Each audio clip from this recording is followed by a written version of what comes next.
The justices on the high court weighing if limits can be placed on how the government communicates with social media companies. Attorneys general from Missouri and Louisiana sued, concerned that the Biden administration forced social media companies to take down the information that the administration objected to on issues like COVID-19 and election security.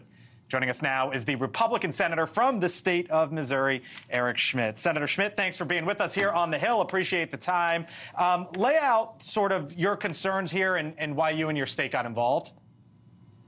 Yeah, so I think this, and objectively, is the most important free speech case in generations, certainly in my lifetime, because it deals with officials at the highest levels of government colluding and coercing some of the biggest companies in the history of the world. And so we know that under First Amendment law, the government, of course, can't censor, but it also can't outsource that censorship either. And I think what's unique about this case, we sued the government. We didn't sue the social media companies. So we sued the government, and the discovery that we were able to get showed this vast censorship enterprise, emails, text messages, tens of thousands of pages, with the full force of the federal government behind it, eliminating Section 230 protections, investigations, antitrust investigations. And so when you put all that together, it's Orwellian and it's breathtaking in scope.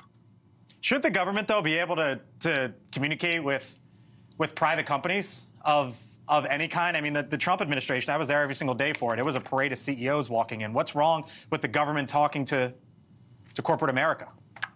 There's nothing wrong with that. You know, the government can espouse a point of view. And of course, what you do with speech you don't agree with is you combat it with more speech, right? Not censorship. What this case lays out, in which the lower court in the district court found, and also the Fifth Circuit Court of Appeals, that this went beyond that this was actually coercion.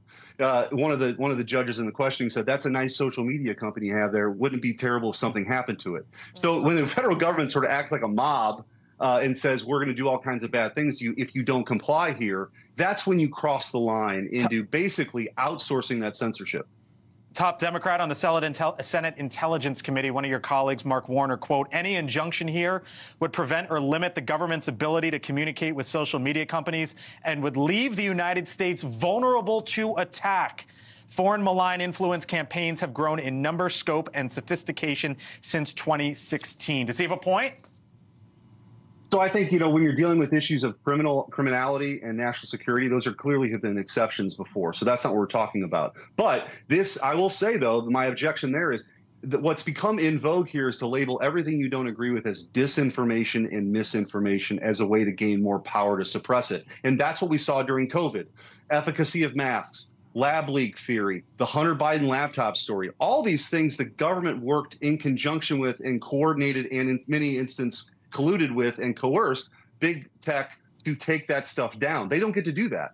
If you think that masking is the way to go, you stand on the podium and say that. You don't have social media companies and take that down. And that's what this case is I think, unique in that respect. Senator Schmitt, we'll leave it there, and we appreciate the time. I know you had